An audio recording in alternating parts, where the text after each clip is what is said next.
If you're skeptical about Rocket Money, you're probably the person Rocket Money Premium was built for. People who are careful with their money are usually the same people who think twice before downloading an app, clicking a link, or signing up for something new, and that's smart. Or maybe you've downloaded Rocket Money, but you're not convinced you need Premium. If that's you, here's what you're missing. Rocket Money Premium isn't just about tracking subscriptions. It's about seeing your entire financial picture in one place. Checking, savings, loans, and investments, all organized on one dashboard. Premium automatically categorizes transactions, highlights spending patterns, and alerts you to things that you want to know about, like large purchases and upcoming bills. Rocket Money Premium isn't there to replace your judgment. It's there to help you understand where your money's going so you can make smarter decisions. Let Rocket Money help you reach your financial goals faster. Join today at rocketmoney.com/Kim.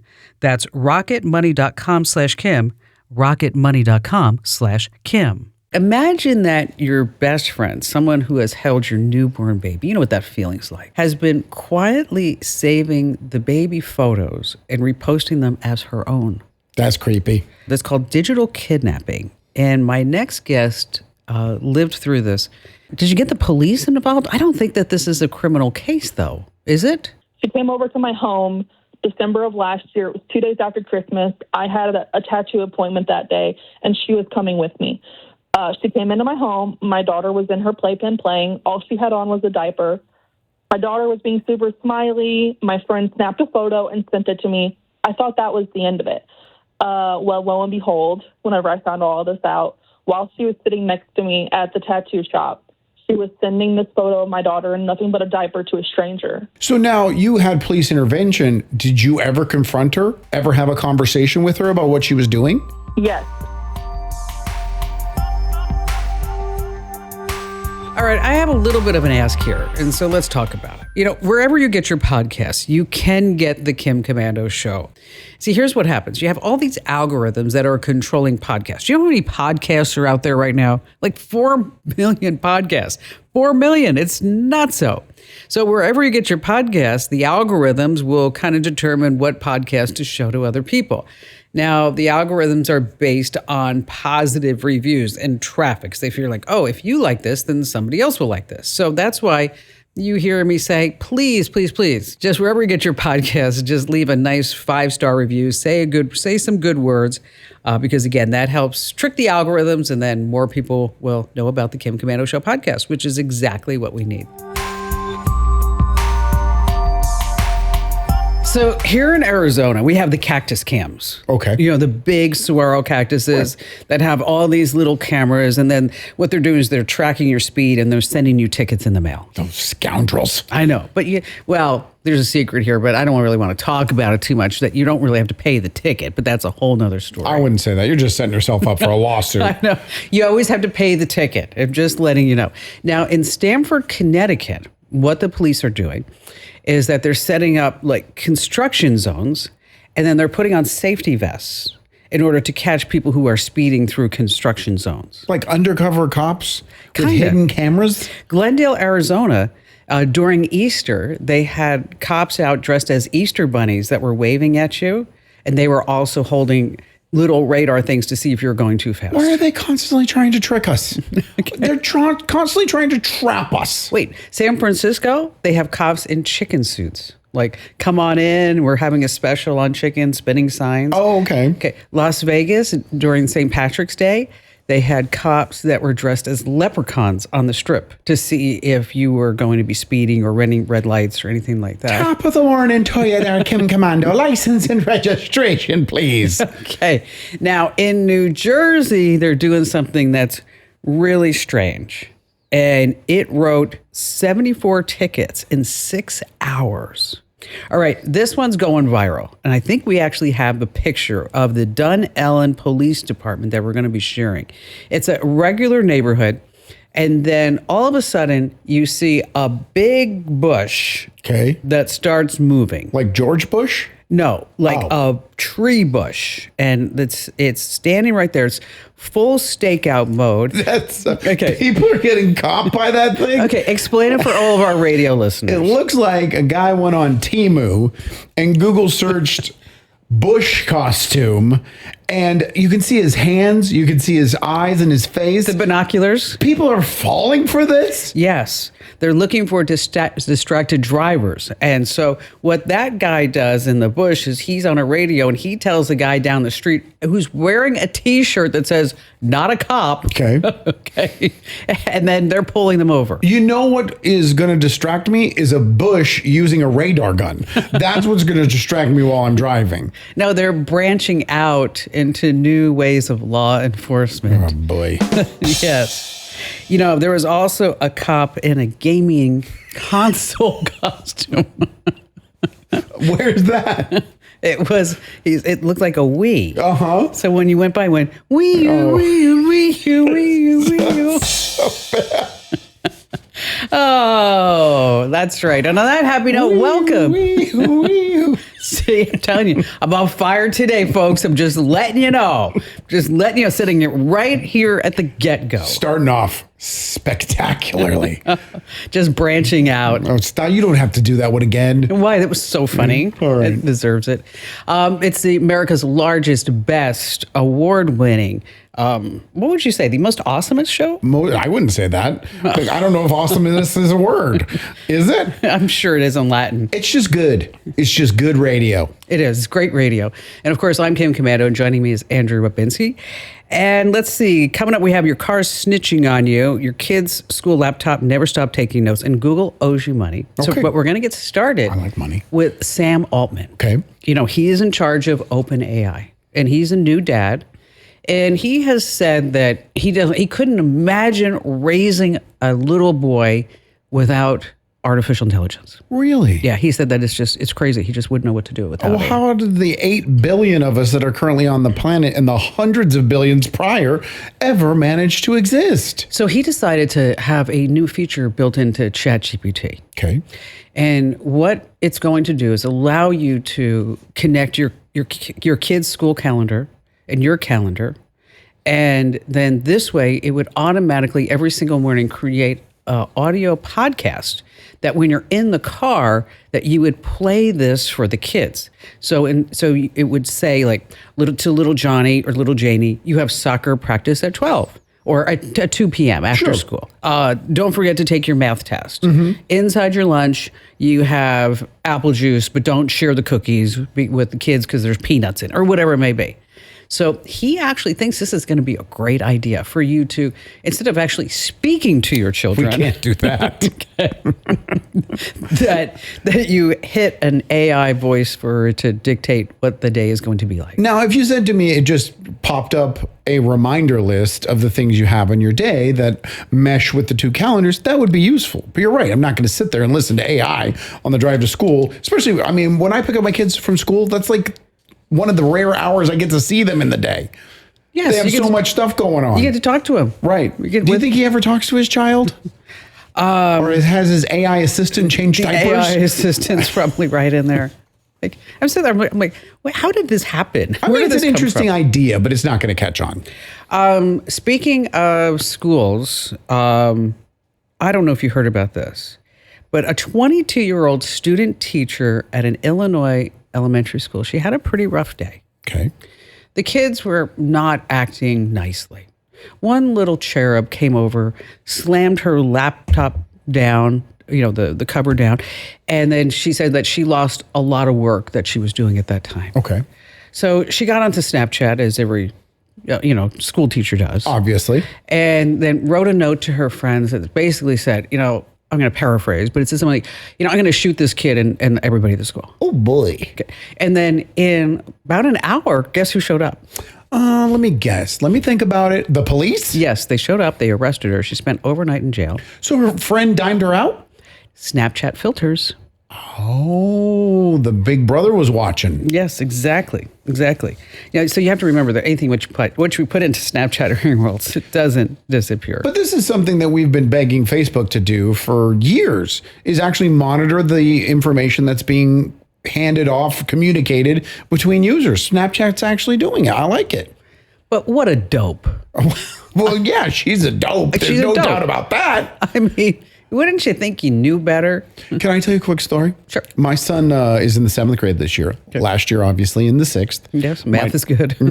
He's much better at math than I am. My daughter's now in the 3rd grade, and she has his teacher from last year. Okay. And she got married, so she changed her name. So I didn't know until parent-teacher conference. I walk in, and I'm like, what are you doing in here? You teach the 6th grade. And she's like, oh, I decided to change. I went from the 6th to the 3rd, gave me some reason why. And I was like, oh, okay, that's interesting. Finish the conference, whatever. Walk out. I tell my son, hey, you know that your sister has your teacher from last year. And he's like, oh, that doesn't surprise me at all. She would cry every single day. And I was like, what? And he's like, yeah, we're bad. 6th graders are bad. So maybe that note right there has a little bit of relevance. Something about that. Now, did your kids get free laptops for the school? Yeah. Okay. Then do you know that? Did you decide anything that Go Guardian was part of that? We had to sign a release, but the release basically was about if it breaks, we have to pay for it, not about the software that was on it. Okay. So Go Guardian is monitoring right now 27 million students. Okay. And it logs every screen, every tab, minute by minute, at home, on your Wi-Fi. There's also a program called Gaggle that does the same thing. So if kids type in any quote-unquote dangerous words, that it's going to be flagged. Now, my son has said that they monitor everything he does when he's logged into Google Classroom. So that wouldn't be the same tracking, correct? Well, that's where it gets a little iffy. Okay. Because if it's a school-issued laptop, they can monitor everything. Of course they can. Yeah. So that's why if the kids are going to be doing something personal, that they don't want to do it on the school-issued laptop. Okay. Because you don't know where those records are going. And that's the problem. I mean, where are they going? And how's it being tracked? But is it the problem, though? I mean, they're giving you a free resource to use. You have to use it responsibly. Yes, but I don't think a lot of parents realize what that means. And that's the only reason I want to bring that up. Okay. Is because all this tracking is being done. And like one kid typed in a Bible verse and it had the word naked in it. And then all of a sudden the school counselors were going like, Well, they do. They don't use context clues. They just go off what the report tells them. oh, little Johnny typed in naked. Pervert. It hurt. Like that reminds me. So one time Ian was probably in maybe 1st grade or 2nd grade. And I get a call from the headmaster. And she opens up the conversation with, Kim, language is indicative of our personhood. Uh-oh. And blah, blah, blah. And it's reflective of who we are in this. And she's like lecturing me. And finally, I'm like, okay, so what happened? What did he say? Hurry. Yeah, what did he say? And she said, well, he was in the bathroom and he dropped something and he said, oh, starts with the letter S and it ends with T. It's 4 letters. And I gotcha. And I was sitting there, it was like right here at the tip of my tongue, like, oh, that little. That son of a, he's grounded. I know. But I'm like, no, I can't do that. I really wanted to, though. Google owes you money because as it turns out, this is going to be a shocker for everyone. They listen. No, they don't. Yes. They've told us time and time again that they don't. They had to pay $68 million, which is chump change to them. That's all? Yes. All the users they have over all of their platforms that they're listening, that's all they have to pay? Well, this is just with a Google or Nest device, or you use the Assistant between May of 2016 and March of 2026. And you have to file by August 27th. And so guess how much money you're going to get?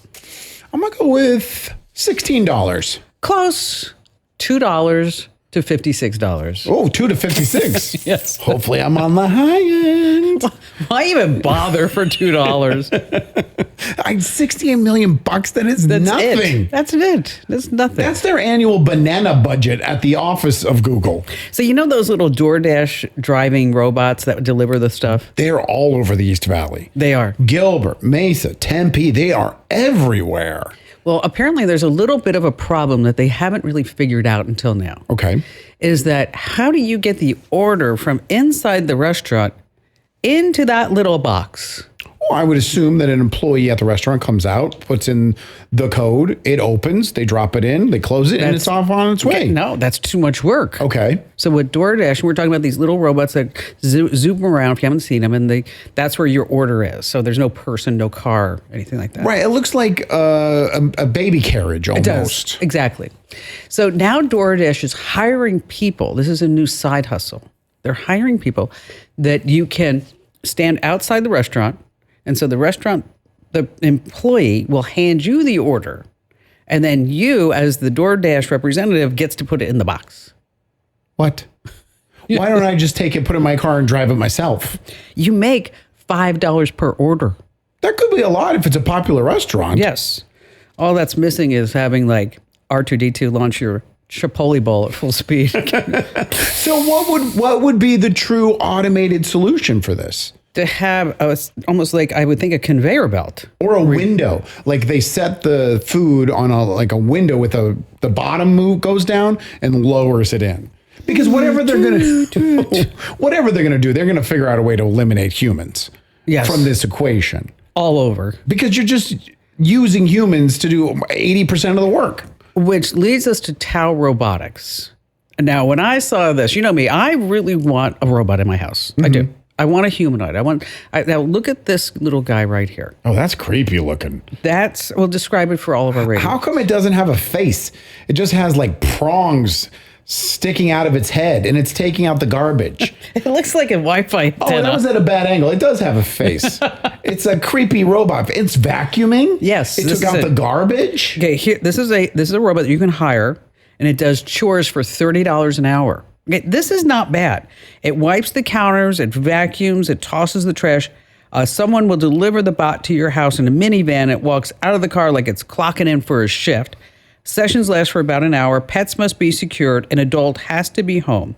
Now, here's the catch. The humanoid is not rosy. It's actually puppeteered. A human is sitting far, far away, probably in the Philippines, with a VR headset, steering the little robot with AI assist. Okay. So they see everything in your home through its cameras. Well, that's the way it's going to be for a while. This is the third, I think in the last month, the third home chore robot we've talked about, and none of them have been home chore robots.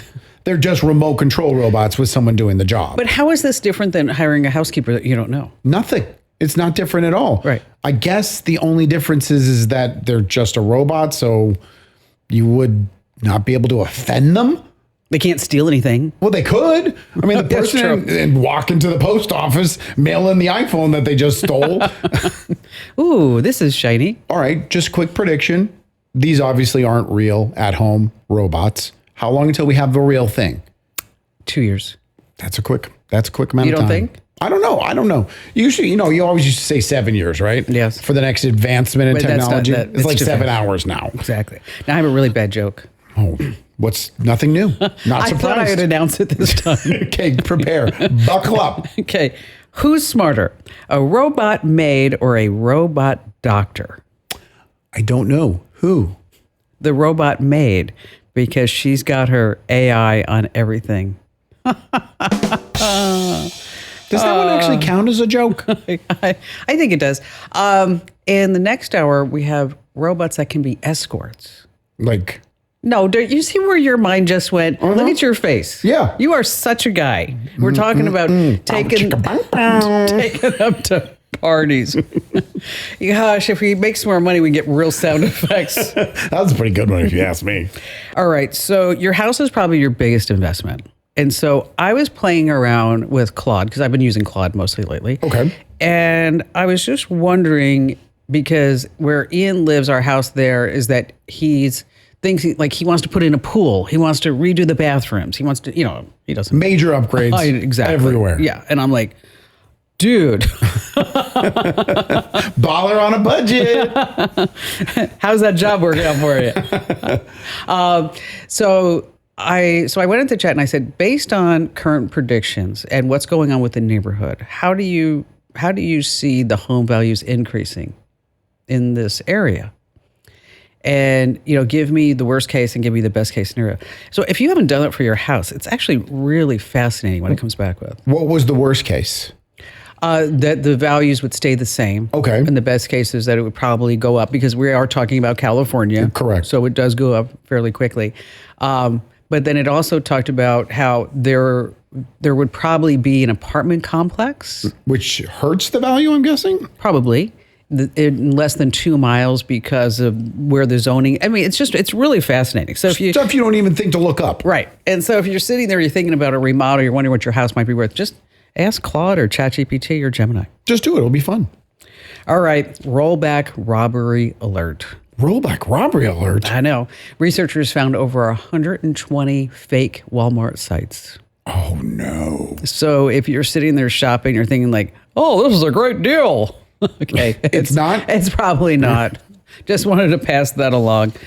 Speaking of making sure that you're browsing correctly, do you know what they call shopping for new eyebrows? I don't know what they call shopping for new eyebrows. Browsing. Oh, okay. Isn't that funny? No. Oh, I thought I'd crack myself up writing that. Also, it's not funny and not relatable. There is that. Coming up, the 5-minute trick that gets 3 generations of your family off their phones and also around one table. It's actually something that I spoke to. I was on the air with WTOP in Washington, D.C. Okay. His name's Ralph. And he was telling me that he was going to his cousin's birthday party. And I told him all about this. And he's like, wow, this is amazing. All right, now I want to know. All right. Imagine that your best friend, someone who has held your newborn baby, you know what that feeling's like. Absolutely. It's like you love that, has been quietly saving the baby photos and reposting them as her own. That's creepy. Her name on your child is called digital kidnapping. And my next guest lived through this. And she's saying that she's from the Midwest for a reason. Marissa, thank you for coming on board with us. Take us back to the exact moment that you found out. What did you see on the screen? Whenever I got the screenshots from my former best friend's coworker, the first thing that I saw was photos from our pumpkin patch time and her saying that she can't come to training that day because she has to take her daughter to the doctor and she was sick. I saw photos that I had sent her to wish her Merry Christmas that she had saved and sent her coworkers and said, Merry Christmas. The first big snow where we live, she sent those photos to her coworker and said that baby loved the snow, but mom didn't because it was so cold out. Wow. Later on in the screenshots, she even gave her birth story about how she delivered my daughter with no epidural and it was so pain-free and simple, which is the complete opposite of how my daughter was actually brought into the world. Okay, you know what? Been there, done that. Okay. So let me see if I follow this correctly. You had a baby. A close friend of yours is taking the pictures and photos and moments for you and your child's life and sending them to people that you don't know and saying it's her own child? Yes. So me and this woman had been friends for 15 years since we were children. And she started a new job in late August of last year, maybe the beginning of September, and it started immediately upon her starting that new job. My daughter was about 4.5, maybe 5 months old when she started this, and I didn't find out until she was almost 11 months old. And is this new job that she got remote working? No, it's in person. Oh, wow. So these people could have conceivably said, hey, we're having a pool party this weekend. Bring your daughter that doesn't exist. Or we didn't notice that you were pregnant. Right. Yeah. Well, because she didn't. So the way I understand it from the coworker who told me is she started this job. She kept my daughter's name the same. She kept her birthday the same. So since she just started that job at the beginning of fall last year, my daughter was born in the spring. Okay. So she wasn't working there whenever she first started the job. Now, did you try to get did you get the police involved? I don't think that this is a criminal case, though. Is it? So after I had sat on it for a couple of days, and I didn't mention it, but she came over to my home December of last year. It was 2 days after Christmas. I had a tattoo appointment that day, and she was coming with me. She came into my home. My daughter was in her playpen playing. All she had on was a diaper. My daughter was being super smiley. My friend snapped a photo and sent it to me. I thought that was the end of it.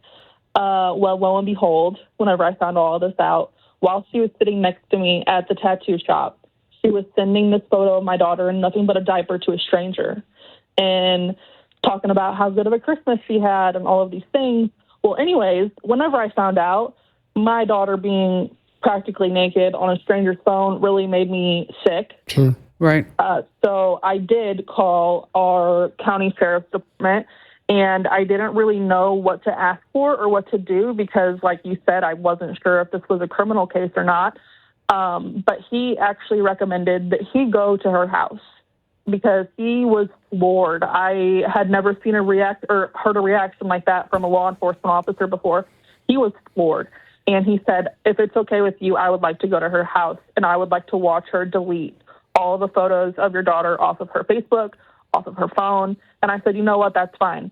And he said, and I'm going to let her know that I spoke with you and I told you that you could press charges if you would like to. But at this time, you're choosing not to because I did choose not to. He alluded to the fact that maybe some of it could have been identity theft in the state we live in. Maybe some of it could have been like cyber stalking since she was stealing my photos and using them. Yeah. And, but obviously since he's not an attorney, he couldn't tell me for sure, but that is what he had said to me. So now you had police intervention. Did you ever confront her, ever have a conversation with her about what she was doing? Yes. So I found out on March 17th. We were actually supposed to hang out the next day on a Monday. But after I had found out, I quit answering her messages for a while. While I was ignoring her and trying to think of how to handle this, she actually sent me the screenshot of her resignation to her job because she knew that they knew and she was panicking. For sure. So she sent me the screenshot of her resignation and she was like, how did this sound? Yada, yada. I didn't respond. And then a couple of hours later, I finally sent her all of the screenshots I had received. I sent her a huge, long message confronting her, and she responded back, telling me that she was sorry, and she doesn't know why she did what she did. And she asked if we can meet up in person, and I said, hell no. Right. So I told her, if you want to talk, we can have a phone conversation. And so she called me, and I recorded it because the state I live in is a one-party consent state only. So I have her admission recorded on my phone. She cried a lot and said that she was sorry and this, that, the other. I told her that, I don't forgive you. You violated us. I trusted you. I've known you for over half of my life. And I essentially ended the friendship. And she never gave a why? I mean, I can speculate, but yes. She never gave a why? There's obviously mental health issues there, right? Yes, for sure. There are definitely mental health issues. Without saying too much, for legal reasons, during the phone call, which, like I said, I had recorded, she did say that she's always wanted to be a mom and she feels like she can never have one of her own. Okay. Wow. Now, do you post any more pictures of your daughter? Absolutely not. I don't post photos of either of my kids, and my family members do not anymore either. Yeah, I think that's the takeaway here because, yes. Marissa, thank you for telling us your story because there's so many parents, they are posting pictures of their kids, obviously. They say that by the time that the child's 13, the magical number is 1,300, that there's 1,300 photos of that kid somewhere online. Wow. And so digital kidnapping, that's the phrase, is that it's on the rise. Right. And you post pictures of your kids. Yeah. But, I mean, obviously they're older now. Mm-hmm. I told you the story of the guy at Safeway, though. I don't know if I've said it on this show or on my morning show. I was in line at Safeway. I was this checking when out. he was looking for money? No, there's just a bucket at the end of the register, and it has this picture of this kid, and it's raising money for cancer awareness and using this child as the spokesperson. And the guy standing behind me is frozen, and we're like, what's going on? And he's like, that's my daughter. Someone had stole the picture of his daughter off of Facebook and used it to raise money for charity. And it sounds really crazy, Barry, but you've told that story 8 times before on the show. So let me tell you this story. I was at Safeway. Little inside humor there. Sorry. My husband tells the same story all the time. And every time he tells me the same story, I'm like, oh, But it's just astonishing that this isn't even going on behind the scenes. People are using it to make money off of it. Well, I don't think that was the case here, No. but in your Safeway case, it was. Yeah. But I think it's a good word to the wise. My niece does not post any photos of her kids online for these reasons. And also, you also have like the weird child porn that they're doing. They're taking bodies and putting on AI, and it's just, I think it's just good practice. If you don't need to post pictures of your kids, don't do it. All right. So, it's like a family reunion, gathering, birthday party. So everybody's all excited to see each other for how many minutes, do you think, before the phones come out? Oh, that's a good question. I'm gonna give people a benefit of the doubt. I'm gonna say 20 minutes. I think the average is 18 minutes. Okay. And then everybody else starts putting out their phones, and then they're scrolling, they're on TikTok and whatever they may be doing. And so next time you have a family reunion like this, especially if it's a birthday party, is that you use your favorite chatbot and you say, here are some stories about Uncle Dave, okay? And put together crossword puzzle hints for those answers. Oh, okay. Okay. And then once you come up with that whole list, is that then you go to another website, crosswordlabs.com. And at crosswordlabs.com, that's where that it will actually make a crossword puzzle for you. That's fun. It is fun. And Have you done it? Yes. And so I haven't done it yet, but I did it. I'm doing it for Barry's birthday party. Oh, okay. I won't tell. I promise. So like one of them is like, what did Barry run into with the boat? But only your family is going to know the answer to those. Okay. And they're not Googleable. And the answer is the dock. Here's another one. What did Barry run into with the drone? The office wall. Yeah. Oh, the office wall. Well, no, I was going to say the street lamp. Oh, okay. Because there was also the street lamp that he was so excited. We were in Maui, we're at a park, and he gets this drone up. And I mean, literally, like he flies, it gets it up in the air and goes straight and smashes right, like a $400 drone, like it goes up and goes. And then I busted out laughing. Of course. And Ian's laughing. And then That's not funny, you guys. Exactly. How did you know? You sound like you were there. I know him. Oh, man. Hey, still to come, we have more of your phone calls. With back to school season here, I've been thinking about something I wish I had in school. Raycon's Everyday Earbuds Classic. Whether you're heading back to school or shopping for a student, you'll use them every day. My Raycons are always with me. When I exercise, run errands, or walk the dogs, they're the earbuds I reach for. Active noise cancellation lets me tune out distractions. And when I'm outside, I switch to awareness mode so I can hear what's happening around me. They're super comfortable, sound fantastic, and I can pair them with my phone and computer at the same time. Battery life is up to 32 hours, and a quick 10-minute charge gives you 90 minutes of playtime. Oh, and the new colors are awesome. My pick is Cool Mint. Best of all, Raycon delivers the same premium audio quality as those big brands, but at half the price. The Everyday Earbuds Classic are the perfect back-to-school companion. Go to buyraycon.com/Kim and you'll get 20% off. That's buyraycon.com/Kim. buyraycon.com/Kim. This message is brought to you by Raycon. Let's see. Phil in Raleigh, North Carolina. Welcome to the show, Phil. Hey, Kim, how you doing today? Wonderful. What's going on? Okay, I enjoy your newsletter, read it every day. But anyway, I just recently bought a 2026 Ford F-150 about 2 months ago. And doing my research, when I was searching through all the Google and on YouTube and everything, I found out that the computer system I have on there, they update it every so often. And on my truck, they've updated about 4 times since I've had it. And when they update it, you cannot operate it. And I was thinking that, not that they would, but they can do it in the future. They could make your vehicle inoperable, you can't drive it, and make you forced to buy a new one. So I was wondering if you know of a way where you could override that, or is there a way to override that? Wow. Probably not. No. You know what? Let me tell you, Phil, I have a 1946 Chevy that I think you might be interested She in. has the same problems, Phil. Okay. It's got to be a Ford or Dodge. I can't buy a Chevy. Oh, fix or repair daily. It's so funny that he brings it up with a First F-150. on race day. I bought an F-150 and I didn't want to sign the agreement, and they signed it for me and hit accept.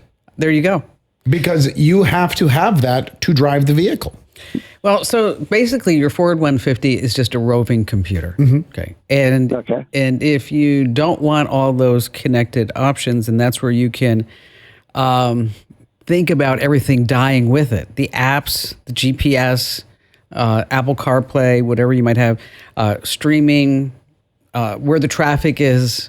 And so basically your truck becomes before circa 2001. Right. The infotainment system just does nothing for you. Yes. Most of your phones say that there's like 7 to 8 years of updates. The automakers, they don't really tell you exactly what it is. I know you mentioned 10 years. I haven't seen that number exactly, but you do have to sign for this as you did. So if so I don't really think there's a way you can opt out because it's so integrated into the car. Yeah, so they can force you to buy another vehicle after a certain amount of time, then I guess. I don't think you're going to be, they're going to keep updating it. You may not get all the updates. But there's going to be a point where these will stop. See, we're kind of into like uncharted territory right now. Right. Because we have all these infotainment services, but we haven't yet had the time yet to see what really happens 10 years from now, 15 years from now. It would be huge. Of course, like if we look at Apple, they release new iPhones every single year. And of course, they have always said, we don't slow the battery down, which everybody looks at and rolls their eyes at them. Right. So because this way we have to buy a new phone because it just slows down. What they do is they update the operating system so that it's so slow on the older phone. So it's not necessarily the battery or them slowing down the processor. They're just loading that up with a whole bunch of junk that your old iPhone just won't work anymore. And what he's saying is, in the future, are we going to look at them the air conditioner is not going to work because of a software issue? Or the heated seats won't heat. Okay. Or they'll just attach a fee to everything. I still can't get over Mercedes charging, what is it, $1,000 to go 1 second faster. And people probably paid for it. Oh, yeah, I got to get that. We're just talking about cars, okay, and how these are these roving computers. Right. Now, inside, you know that they're tracking every single thing that they do. What? I know, it's a shocker. But you can read your own file for free. I mean, they know where you go, hard brakes, when you're going fast, things like that. You want to search the LexisNexis Consumer Disclosure and Request. You're going to get your report. Now, federal law says you have to get a copy of everything that they have on you. And in case you're wondering, like, well, how do I do this? Just head over to commando.com and we'll have the tip right there on the homepage because it's time for that motor mouth to hit mute. Oh, gosh. Make sure that you get our newsletter at getkim.com. Okay, so I think hour one went very well. Absolutely. Okay, we talked about cops that are hiding in the shrubbery. Not well, but they are hiding. Sam Altman is outsourcing kid time. Of course, you never want to talk to your children. Let an AI computer handle that. I mean, how you can keep your family engaged by putting together your own crossword puzzles. That was a good tip. I know that's a hard cross to bear. Gosh, she's riffing now, ladies and gentlemen. She's riffing. Oh, in the next hour we have the escort robots. Ooh, you know what? You need to. You piqued my interest. We have more phone calls, more scams to dodge, and more ways to keep your money and your family safe. Go back to the escorts. I want to talk about that. Figures. So have you seen the new Spider-Man movie yet? Not yet. It's big. A brand new day, opening weekend, it made $360 million domestically, almost $1 billion worldwide. Our movie's back? That's huge.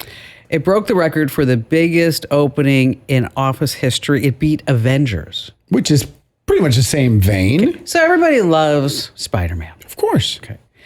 Except for some BMW owners are pretty ticked off at Spider-Man right now. Why? They have a beef with Peter Parker.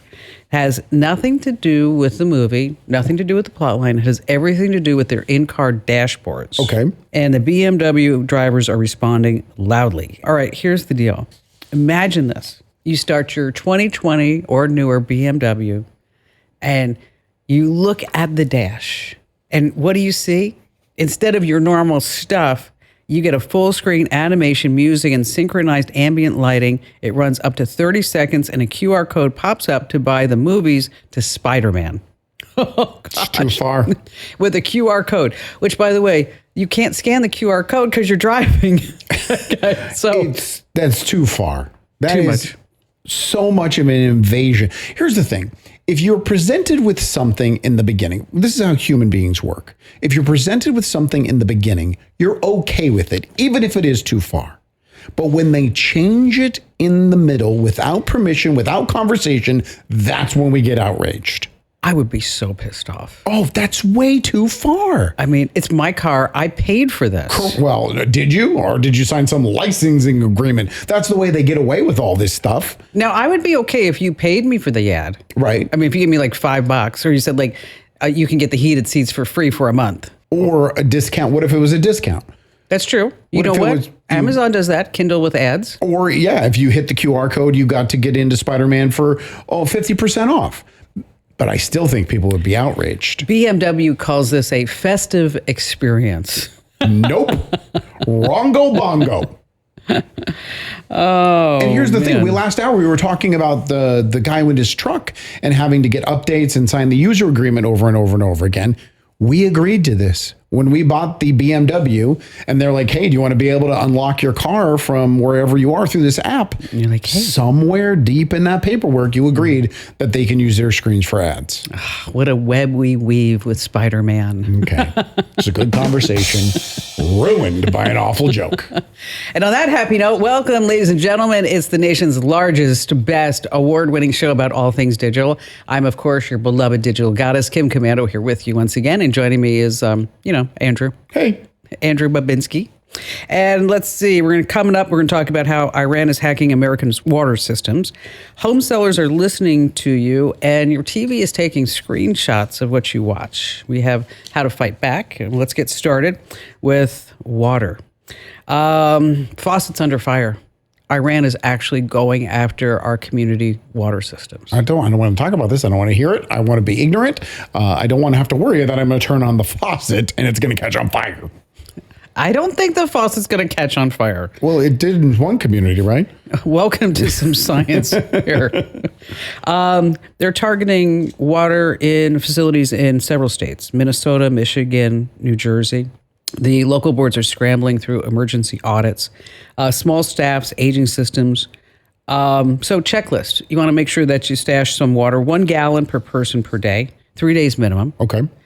Sign up for your city's emergency alerts. You go search for emergency alerts in Google with your town. So that this way you get a text message and you're not sitting there on Facebook like, oh, by the way, don't drink the water. Don't do that. Is this a real threat, or is the fact that it is a threat enough to scare us? I think the fact that it's happening is enough to scare us. And it's not just a single incident. Okay. And I don't think we're always told everything that's going on. Right. That's true. So we know that there's been up to 12 states. There's 50. Okay. So it's a pretty good average. Okay. So I think it's safe to say that there's probably more than 12. Okay. Now, the good news is that the facilities and the people running it are really on top of it. But so many of these are older systems, probably using passwords like water 1234. It's a good password. Whatever it No may one's ever be. gotten into my bank account, and I've been using that password for years. So make sure that you have a plan and it holds water. There you go. I like that one. I actually like that one. Okay, thank you. I am going to raise my hand that I'm guilty of this. And it's now making the news for some reason. Is that if you are ever renting a house or selling a house, that people have Nest cams all over. Mm-hmm. And guess what? People who are selling the house are actually listening in. Of course they are. I know. That's a given. It's like, but apparently some people are shocked by that. Really? Yes. I just stayed at an Airbnb, and I just assumed everywhere I went there was going to be cameras. It was a beach house, like a block away from the ocean. And I'm just like, they got to protect their properties. And I was just there with Amelia, and I was like, just so you know, there's probably cameras everywhere. So just be aware. You have to know that they're listening in. When I stayed at a hotel in Montana last week or 2 weeks ago, I actually did the same thing. I thought to myself, I bet you there's cameras. And I didn't bring my little hidden camera detector with me. I forgot it. You should have. I know. I need to get one of those. Yes. But I just assume you'll be safe if you assume. Let's see. Snap has their glasses. Oh my gosh. It's going to launch on September 16th. Wait till you hear the specifications of this. They're calling it a face computer. Okay. That's funny. Oh, I'm going to sign up for the face computer. Honey, give me my face computer. I want to Google something on the interwebs. That sounds like something your grandmother says when she doesn't know terms of technology. I got the AOL. Where's my wrist computer, too? A dual processor, hand tracking, powered by Google AI, Open AI. Listen to this. It's 3 times heavier than regular glasses. Great. Almost a pound. No, it's not. Yes. A pound on your face. This face computer is so heavy. You need like a weight in the back of your head. I don't go to the gym anymore. I just lift my face computer a couple times a day. My neck is getting so strong. Oh my gosh, a pound. Oh, and the price, you ready for this? Well, I don't. $700. $2,195. You jerks. Could you imagine? Oh, and they're going to have some suckers buy this face computer. Oh, you know it. I mean, there's people addicted to Snapchat. They're going to have it. Oh, yes. A face computer is so funny. $2,200. Here's the thing, though. This is the final product. How much did the prototype weigh? It's only 17 pounds, and we strap it onto your face. You know what? But this is not the first time that Snap has tried glasses. Everybody's been trying. Google Glass is what, 15 years ago? Yeah. That they did this, and they're trying to bring it back, and I just don't see it working. Now, Apple says that they're coming out with their own glasses, too. Of course they are, because other companies have made products, and they're 4 or 5 years behind. But they say that it's going to be more like health-oriented. Okay. So the glasses are going to work with your Apple Watch and do metrics and things like that. Okay. How much is it going to weigh? That's the important thing. Less than a pound, they might have a winner. Isn't the face computer? It's funny. What are we going to call this thing? Can't you just see like all these Gen Zers and millennials and because they're the ones that are behind all these big projects. And what should we call it? That's like when whoever named Bodie McBoatface, remember that boat? Oh, yeah. That's the same guy that now is advanced to this level of Snapchat and he's naming products. Okay, now here comes part of the show that you've been waiting for. Okay. The escorts. Yeah. Okay. Let me get comfortable.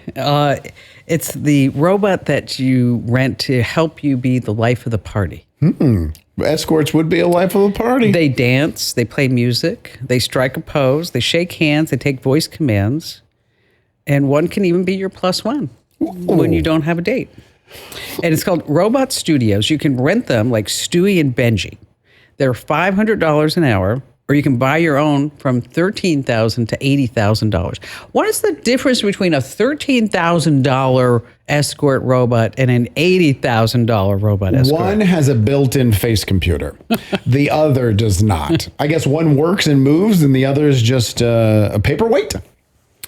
Now, a trained technician tags along with you with every event. This is so funny. They're so in a hurry to get robots in our lives, but they're not ready yet. You can give it custom outfits. Oh, great. I get to play dress up with my robot. And then the humanoids will also learn certain dance moves that you want. Because if you want your little escort to do a certain dance, that you can say, I want this dance.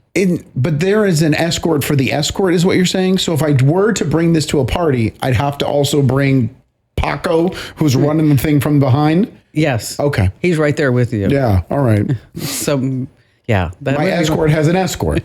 Well, they say it's a safety instructor. Oh, okay. Because we don't want that robot like freaking out and killing anybody at the pool party. I can see it now. Headline: Robot escort rips face off of party goer. Why are dogs so bad at dancing? Great transition. Seamless. I don't know why. They had 2 left feet. Oh, gosh. And, for Stewie, his feet are interchangeable. They're the same. I don't know if you know that. I didn't know that. Yeah, they're with robots, they don't have a left and a right. They don't? No. Oh, that's interesting. They just have like 2 feet that look the same. Okay. Stewie, you were going calling it by its name? Yes, All right. Stewie. The escort. See, but that's not the escort that you were hoping for. No, I thought that story was going to be much hotter. All right, coming up, we have the free decoy phone number that makes spam calls someone else's problem, and we have just the best phone calls ever here on the Kim Komando Show. Every business owner I talk to is asking the same question. How do I make AI work for my business? My answer, don't wait. Your competitors are already using AI to work smarter, move faster, and make better decisions. In fact, there's a saying that every day your business is late to AI, you fall 2 days behind. NetSuite by Oracle is the #1 AI-powered cloud ERP, trusted by more than 43,000 businesses. It brings your financials, your inventory, commerce, HR, and CRM together in one system. And when everything is connected in one place, AI has the information it needs to help you make smarter decisions. So instead of relying on guesswork, you're working from real-time data across your business. How do I know? We're implementing NetSuite at my own business right now, and I can already see the impact it's having on how we operate. For the first time ever, you can try NetSuite Next for free. If your revenues are at least in the 7 figures, go to netsuite.ai/Kim. It's built for every industry, ready for every boardroom. netsuite.ai/Kim. A lot of people, Andrew, give TikTok a bad name. It's like, it's wasting time scrolling. TikTok does a lot of things that make us able to give it a bad name. Of course. But every once in a while, an inspirational story comes out of TikTok. Sure, there's tons of them. And so Sophia is going to be joining us. And Sophia's grandmother has had a restaurant for 20 years. And then she realized that the restaurant wasn't doing very well. Okay. Matter of fact, so bad, 0 customers some days.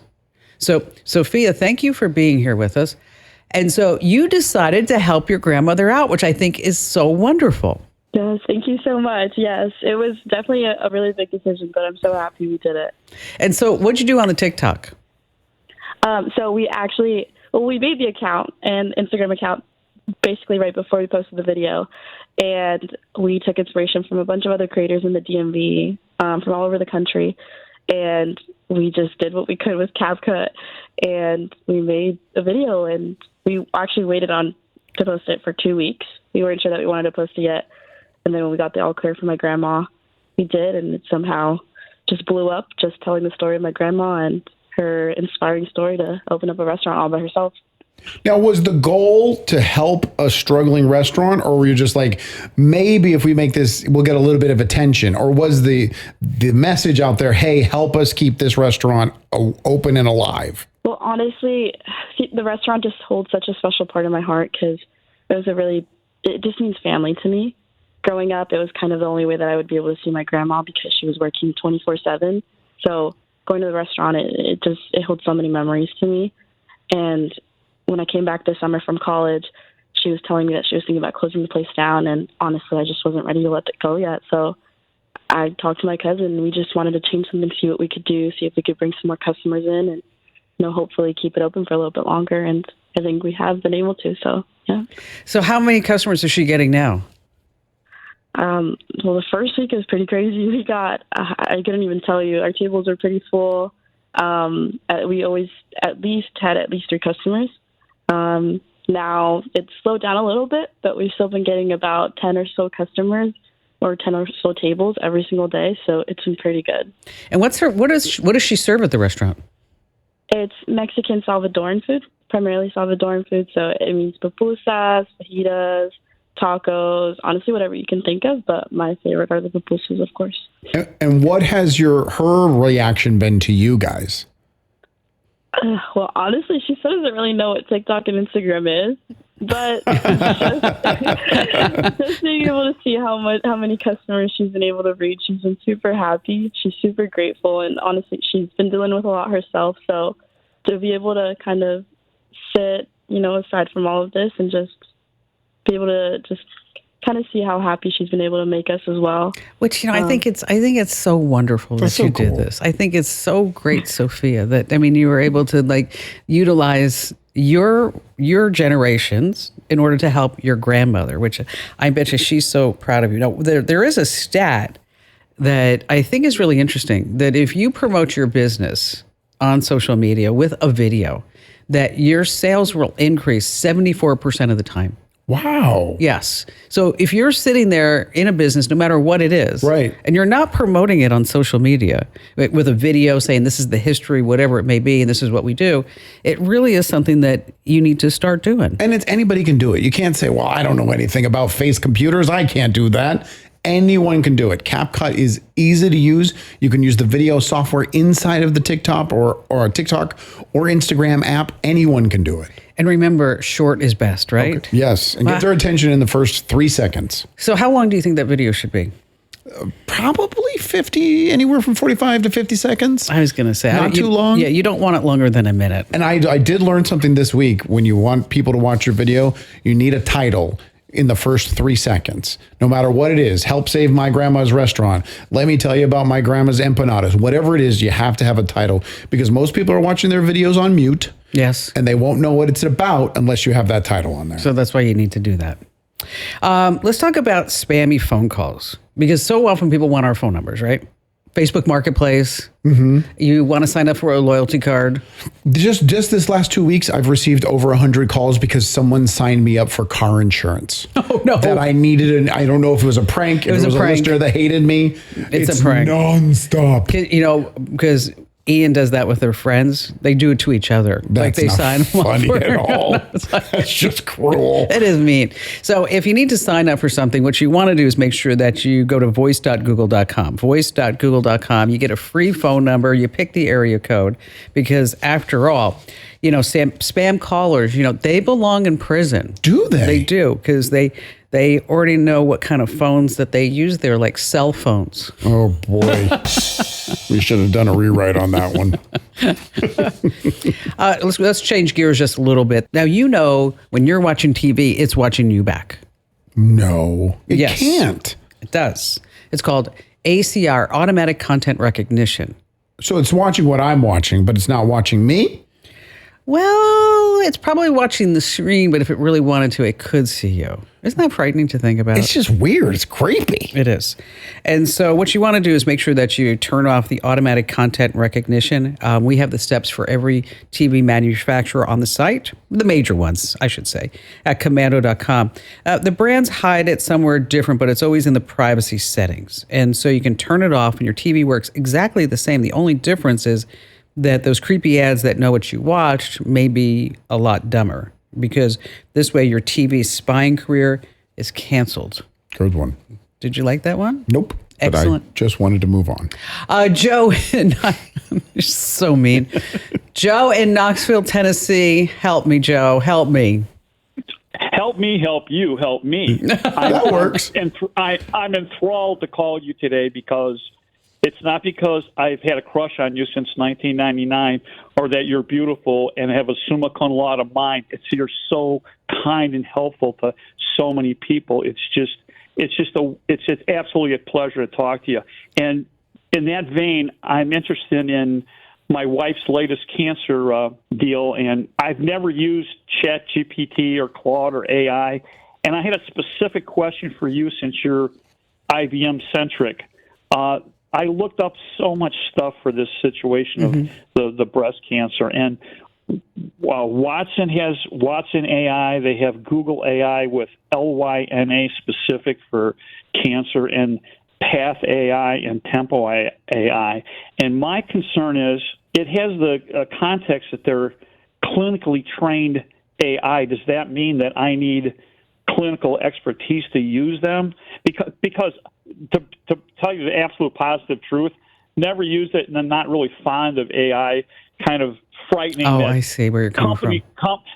Companies are so actively spending billions of dollars on the AI and not their employees, let alone the large manufacturing data centers. But subscript is I'm really interested in looking how I can use the AI to do medication research because I need more finite information on the side effects. I understand. I remember you. I remember you and the wonderful time that you helped and took care of your mother. And I just got the $120,000 bill from the hospital and the $53,000 bill from the doctors. And we asked for a dedicated, finite reconciliation of the bills.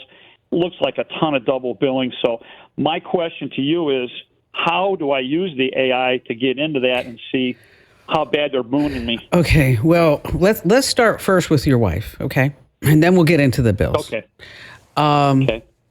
AI is an incredible resource, and you have assumed the role that you are now your wife's advocate, and which is the biggest role that you're probably going to have in your entire life. Okay, aside from being a husband and father and son and everything like that, is that it's hard for people who are so stressed, anxious, and not feeling well to fight for themselves, right? Exactly. And the thing about medical care in the United States, and I'm sorry to say this, is that you have to be strong. You've got to say, I want to look at this now. This is what I've learned. Right. Okay. And, exactly. And as a matter of fact, I had to take Barry to the ER probably about a month ago. And I didn't like the way the security guard treated me, because I went to the car to get his suitcase and I came back, and you have to go through a metal detector now. And this is at the Mayo Clinic. Right. So I go through the metal detector and I said, listen, I need to get back to, bay number 14 was where he was in the ER. And the gal says, oh, you have to go to security. And I stand there and this guy says to me, so are you here? I said, yeah, I'm here for my husband. And he said, and I give him his name. And he says, so have you been here before? I said, yes, I just went out to the car to get his bag because he looks like he's going to have to spend overnight. And he said, so you know where you're going? And I said, yeah, but the door's locked. He goes, well, I'll take you there. And then he goes, well, let me make sure that this is really him. And this, he's like, give me a hard time. Mm-hmm. And yeah. Okay, it's like I'm trying to break into the ER. Right. Okay. So so then he's like, okay, like he's doing me a favor. Okay. He says, okay, well, I'll bring you back there. So he opens, he does his badge, so it opens those big doors into the emergency room, and then all the rooms rather. And then you can go left or right. And then I look at him and I'm like turned around because this is not the door I came out of. And he says, do you know where you're going? I said, well, I'm going to number 14. And I said, I think it's to the left. He goes, oh, so you haven't been here before. No, brother. You haven't downloaded a blueprint and memorized exactly where every single room in a hospital is while your husband's sick in one of them. So I called the hospital administrator, who is a friend of mine. She's been to my house. And I said, listen, I'm from New Jersey. I can handle this. And I'm strong, but, and my husband's sitting there hooked up to wires. I said, I can handle this, but I'm afraid for the next person who comes in, who's in a similar, who may not be as strong. And so this guy it's a training issue is what it is. And then she said to me, she said, took care of it. And then subsequently, I heard that from somebody else they said, you should see what's in your file. I said, what do you mean? She said, it's in there like, you better not screw up or this one's going to be all over you. She got friends in high places. No, not just that. No, that I will stand up. And that's what you have to do as an advocate. That's what I'm saying.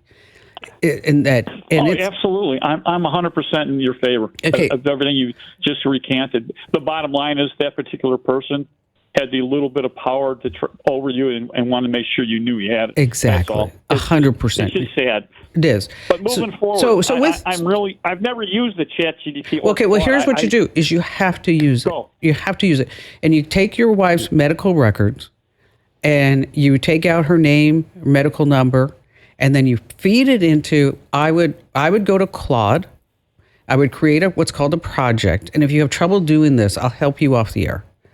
Is that you go to Claude, you hit project, you make a project, and then you give the project a description, you give all your wife's medical records, her results, everything that's in there, and then you say, I want you to be the best breast cancer specialist in the entire world, the most knowledgeable person. Okay. Tell me if the treatment that she's getting is the best treatment. Where are the best institutions around me for breast cancer? Are there any clinical trials? Okay. And give me... Yeah, I've checked into that. Yeah, go ahead. Give me 5 questions for me to ask my doctor today. Okay.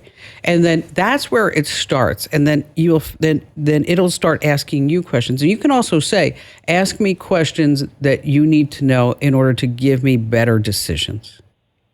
Okay. And you know what? I hate to even tell you this. I'm even ahead of that. I fired the oncologist that the doctors at the hospital she went to sent us to because of her ineptness and her lack of proficiency. And she had the attitude of take 2 pills and see me in a month. Yeah, that's stupid. I said to myself, if this is aggressive, what are you doing right now to be proactive? And we went to the Clearview Cancer Institute in Alabama because MD Anderson and Mayo are too far from us, and we got 180-degree turnaround results. So I'm with you on the advocacy. I'm with you on the searching. I just never have used AI, and I want to know if it's fabulous. It's going. To what's going on? Okay, it is fabulous. It is. You're fabulous. It's okay. Thank you. Great kid. But you're no, the best. But and you're so kind. And it's, you know what?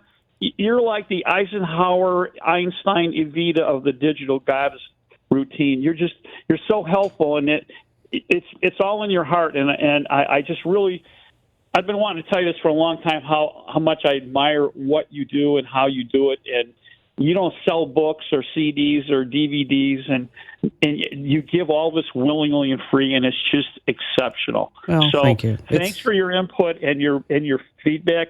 And tell Lauren, your helper, or whatever her title is, she was like Beacon's Movers, careful, quick, and kind. She was very, very nice. No, Lauren is associate producer. She is really good. No, but before, and thank you for all those kind words, Joe.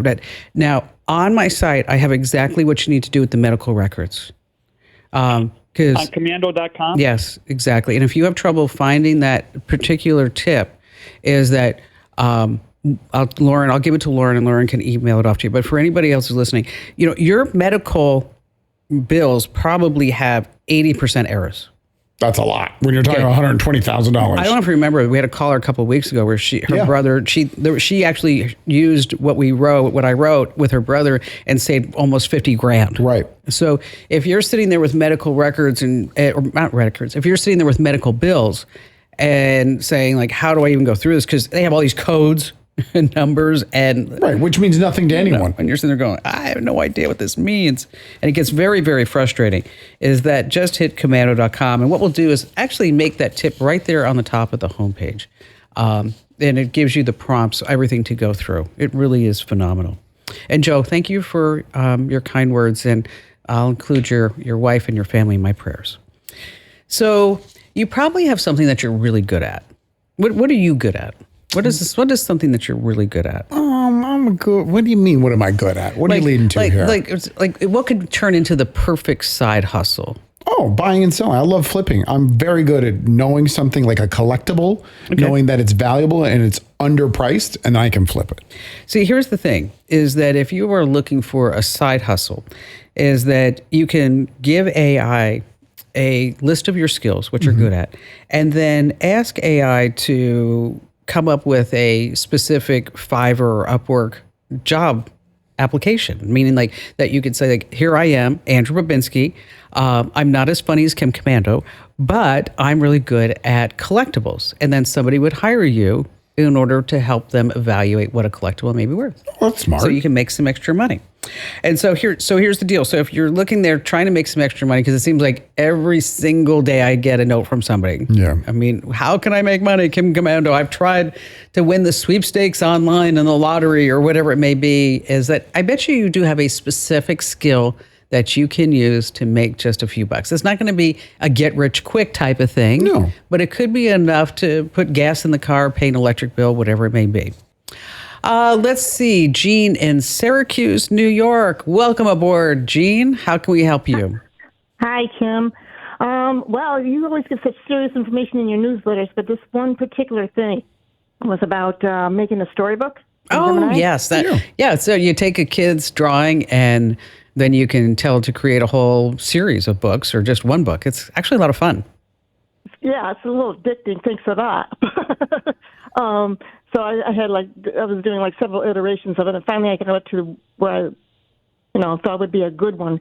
And then I remember in your newsletter you said at the end, like you could upload it to a photo book website and turn it into a hardcover keepsake. Right. Well, that's where I'm stuck because I'm overwhelmed by looking for a reputable and safe place to go. And I was hoping you can guide me in that.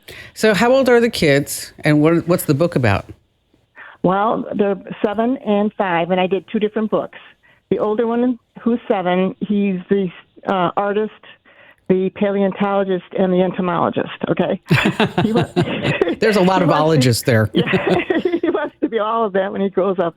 And he's been like that since 2 or 3 years old, so hasn't faded from him yet. So I made a storybook about him, and I gave a few pages to Lauren about it just to give her a little idea of how it's coming. And I enjoyed it so much, I thought, okay, I really do want to turn this into a photo book with a hard copy. I just don't want to print out pages, put it in a binder, and there you go. So I was hoping you can give me some safe and reputable places to go do this. Let me ask you a question. You've said safe 2 times. What are you worried about when it comes to... Well, in reading Kim's newsletters for years, it's like, okay, I'm just very leery about going on websites I don't know. And then my information is... It's not reputable. They're going to steal a credit card number. Doing the whole drill like that. All right. I didn't know if you wanted to protect the intellectual property. This is just a gift. It's just a gift. And They're just a gift, yeah. So here's the deal, is that Gemini will spit this out, that's the technical term, by the way, as a PDF file. And your places like Shutterstock, and they won't take a PDF file. And so you have to find a place that will do that. Blurb and Lulu will actually let you upload a PDF, and then you can make that as a book. But there is something else. There's those board books, the ones that are fairly indestructible. You know what I'm talking about. So instead of using pages, but the pages of the book are cardboard. So the kids can't really mess them up. Right. There's a website called Pint Size Productions, and they make board books. And so if you're going to make a book for a kid, I would make it a board book. Okay, and one more thing. Did you ever hear of the website prestophoto.com? Yeah, I know, but there's I haven't heard of that. I bet you there's a billion of them. There's got to be a gazillion of them. But these are the ones that I recommend. It's going to be Blurb, Lulu, or that pint-sized productions for that board book. When I did it for my son's birth story, I used Shutterfly. Would you recommend these over a big company like that? Well, Shutterfly Mixbook and the other one, Snapfish, the problem is that they won't take PDF files. Oh, okay. Yeah, that's right. You said that. So you're going to have to do screenshots of every single page, save it as a JPEG. Like that, yeah. And that's just a pain in the butt. And who wants to do that? Nobody. So I wrote about this in my free newsletter, and I don't know how many comments I got. I mean, thousands. Wow. And thousands and thousands. I was talking about how musical memory lives in a part of the brain that Alzheimer touches last. And so what I'd want you to do is you get a notebook and you write down the songs from when that person was 13 to 25, because those are the songs they're going to remember the most. Wedding song, the one that they would sing in the car, right? And then you create a playlist on Spotify or YouTube, and both are free. And basically, you're going to put the headphones on the person, and they're going to hear the music, and they may have some moments of clarity. That's so great. It really is. I mean, somebody that you love is really waiting on the other side of a song. I remember my grandmother had Alzheimer's, and she would play, when I would put on Elvis Presley for her, it was like Elvis did not leave the room. I mean, Elvis was there, and she was right there with you. In case you need the steps on how to create a playlist and the prompts to put into AI to help you along, just hit commando.com. And if you're not already getting my free newsletter, you really should. Sign up at getkim.com. Well, I think that hour went very well. Swimmingly, quite swimmingly. How good are you at math? I'm pretty good at math. Once we get to algebra, anything after that, my son is 1 grade away from me not being able to help him with his homework. Yeah, but I can't get that. Yeah. It's like when Ian was learning Mandarin. I'm like, oh, can I help you? And I'm like, Oh, no. I can't. They all look the same, all the symbols. Sorry. Sayonara. Oh, So- wait a minute. That's not even Mandarin. That's where did you get that from? I think it's Japanese. Coming up, we have about how math nerds can make up to $1 million a year. Whoa. Yeah, it's pretty big. And then we have how to use a Gemini and ChatGPT to go house shopping, because now it's all integrated. And school scammy texts are now spreading, trying to steal some money. And then we have some really great calls. I'm so excited to talk to a 12-year-old young woman who is now creating a AI voice receptionist for her father. I know. What were you doing at 12? Because I wasn't creating any sort of business. I was probably picking my nose. Yeah, probably.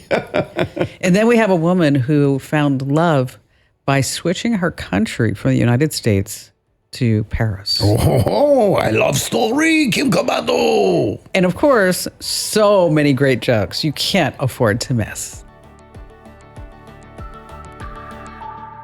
All right, so I guess I'm pretty boring. Yep. You don't have to like jump at it, And bad at telling jokes. What were you saying? but I am pretty. Yeah, it's true. All right, fine. Just, got to give me one thing there. The reason why I bring this up is that new survey just came out this past week about how people are using Gemini.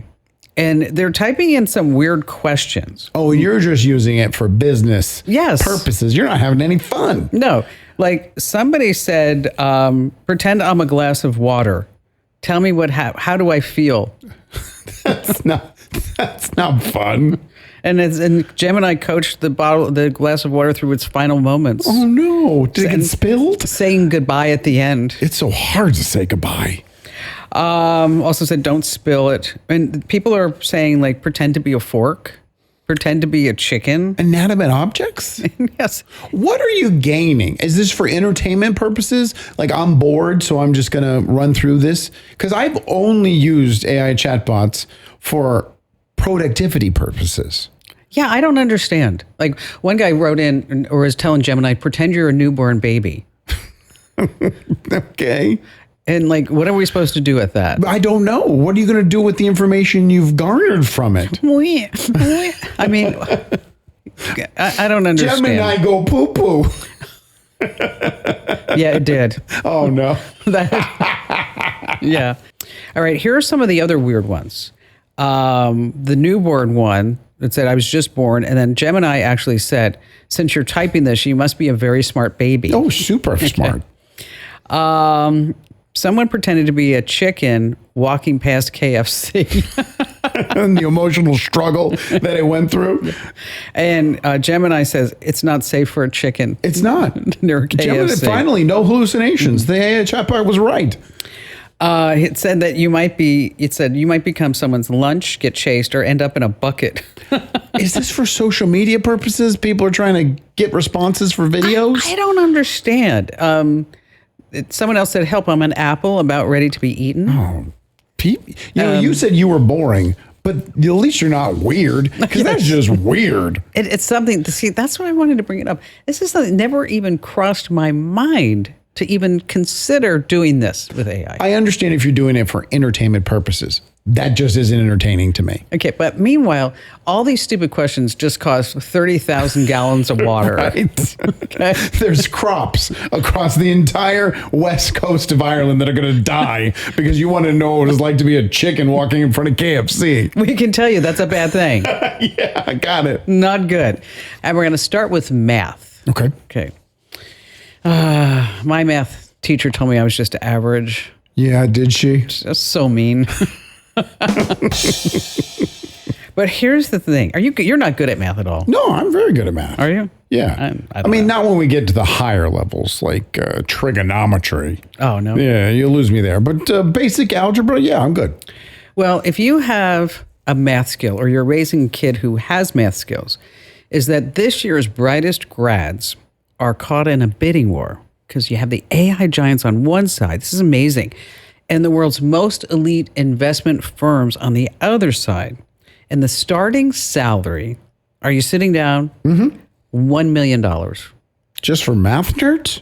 Signing bonuses on top of that, fresh out of school in their 20s. Hold on.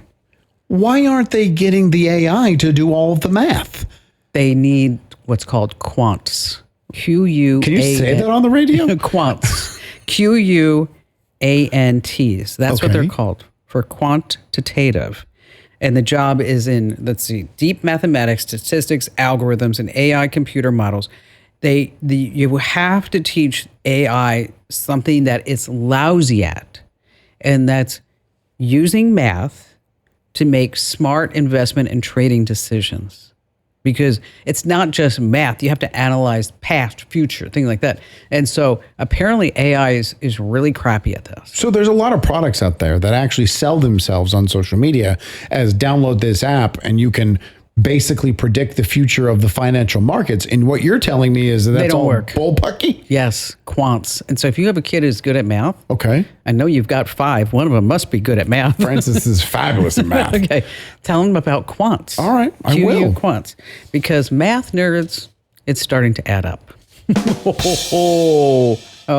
All right, so we are in a big hiring position here at the show. I mean, we have openings we don't even have posted. Okay. And so in order to help with the recruiting is that I hired a friend of mine, Joanna. Mm-hmm.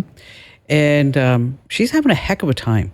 She's very frustrated. Because? Well, like let me give you an example. There was one person that we were looking at hiring, looked really great on paper. And she had the Zoom call set up for 5:30. And at 5:27, she texted this person and said, whenever you're ready, if you want to start the interview sooner, I'm here. And the person texted back and said, it's 5:27. I'm not supposed to be there till 5:30. Okay. Okay. That's rough. Okay. I had someone that I interviewed that brought their mother with them. I don't know which one's rougher. Being a jerk about being asked to be 3 minutes early or bringing your mommy to an interview. We're talking about Gen Zers. And then they're also joining formal interviews from their beds, their cars, sidewalks. And this is just really bad. Just on the topic of Gen Zers, I was watching a social media video. And for some reason, because I'm a 40-year-old white guy, I get fed cop and law and court stuff all the time. Of course you do. And there was a judge, and he connected with the person that was supposed to be seen in front of the judge, and they were outside of a Starbucks on their phone. And the judge said, you can't come to court outside of a Starbucks. And their response was, oh, great, I don't have to be in court today. And they disconnected. Oh. That's the generation. So if you have a Gen Zer who has grown up around social media and FaceTime is second nature, and they're looking for a job, you just might want to talk to them about etiquette. Right. And do you think they'll grow out of it? I don't know. Do you think it's going to be the same problem with someone trying to hire a 40-year-old 20 years from now? Probably. And and if you're tempted to bring mommy to the interview, that's a bad thing. Yeah. But they don't see it that way. And a lot of companies that are run by Gen Zers, right? Because this company, you're not a Gen Zer. Exactly. If this company was run by someone of their age range and they said, hey, you want to jump on, it's 27, and the person responds with, hey, I'm not supposed to be there till 5:30, does that hiring person go, oh, they're right. Oh, I shouldn't have reached out so early. You know what? You have a point. I'm going to give you that. Okay. Don't you agree? Yeah, that's why I made the point. Yeah. I mean, I think there is a generational thing of expectations. But does that mean that you then would be best suited looking for candidates that are in your demographic because you would be able to connect and relate to them more? Well, I mean, I'll take anybody at any age. Yeah, I'm not trying to get in trouble with the government. No, seriously. I mean, I'll take anybody at any age as if they're qualified. Right. But these are entry level positions that you're not going to find somebody who's 40, 50. That's true. That's probably doing it. Yeah. But with a 40% unemployment rate, I think if you are out there looking for a job, you have to be a little bit more accommodating. And you have to think, what can I do to get hired? Well, I've talked to people who go, oh my gosh, I've been on 10 interviews in the last 10 months and I can't get a job. I'm like, well, maybe you're the problem. That could be it. Not in there, they're not qualified. Maybe the way you interview, maybe the way your resume looks. Don't look at the employers nobody's hiring. Look at the fact that maybe you're just attacking it wrong. And that's where AI can help too. Because you can tell AI, here's the job description, here's my resume, give me 5 questions, pretend that I'm in the interview. Mm-hmm. What can I do to help close this deal? And where we are right now because of AI is that we're giving people tests. To see if they have the qualifications without using AI. Gotcha. And I tell you, maybe I am old school, but I like a thank you.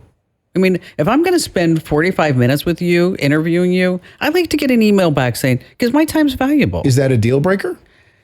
Not necessarily, but when I get a thank you, it means more. Okay. It'll actually mean more. I thank you for doing this segment with me. Doesn't mean that you're hired. Oh, wait, you already are. SpaceX launched 3 new direct-to-cell satellites with antennas. They're about the size of a small house, 2,400 square feet. Now, what these are doing is space to cell. Isn't that something? What does that mean exactly? It means that someday in the future, all these I don't have bars, you're going to be able to have cell service wherever you are. Basically saying our cell phone will become the receiver instead of right now their actual satellites. And so middle of nowhere, you will have bars. Which is really something. If you have an Apple product on your wish list, don't buy it because they're coming out with 5 new products. The iPhone 18 Pro, the Pro Max, the iPhone Ultra, the Apple Watch, and the Ultra 4. Now you're saying the way they name products, what's worse? Snapchat calling their new glasses a face computer, or Apple just naming the same thing over and over and over again? It has a different number. Okay. Now you're saying don't buy it because the new product's going to come out and the one that you want to buy is going to be a lot cheaper. Yes. So just going to want a bushel and a weight. That's not even a joke. Oh, all right. So imagine that you're in an airplane. There are no windows, but instead of windows, you have HD screens all on the side that are simulating what's actually outside. Why? Save weight. Okay. And also engineering-wise, it may be probably more streamlined. Then just don't have the windows. I don't need the screens to simulate it. So would that bother you? I like seeing outside. I mean, I don't fly. I fly coach when I fly, and most people. What's coach? Well, it's in the back of the plane near the bathrooms, and most people, I would say 99%, put the windows down anyway. They want it dark to watch their show. They want it dark to take a nap. We don't utilize the windows in a plane anyway. Well, it will boost efficiency for fuel by 60%. That's the actual number. Let's do it then. I don't know. I like looking out the window. I like to see where we're at. I like to see how far we are from the ground. Okay, but if there's an HD screen there simulating it, you're looking at nothing. You're looking at an image that's not reality. That's what I like to see real stuff. I want to see the ground. You wouldn't want the HD screen. I would not. So if I made you choose HD screen or no window at all. Oh, wow. That's a tough one. I'd probably take the no window because the HD screen's not real anyway. Yeah, it's just a video. It doesn't matter. Do you know once I wrote a sitcom about airplanes? Of course they do. You sold it to ABC and it ran for 15 years on TV. No, I didn't know you wrote a sitcom. It never took off. No, okay. Sorry I ruined the joke. The pilot was terrible. Just like if it had writing like that, I don't know how it didn't make it on TV. Well, now that we are on a big station in Los Angeles, all these people are just writing me saying, "Kim, we want you to come be at our improv." All these people? Just letters after emails and DMs and it's just amazing. We're going to lose her to the world of comedy, folks.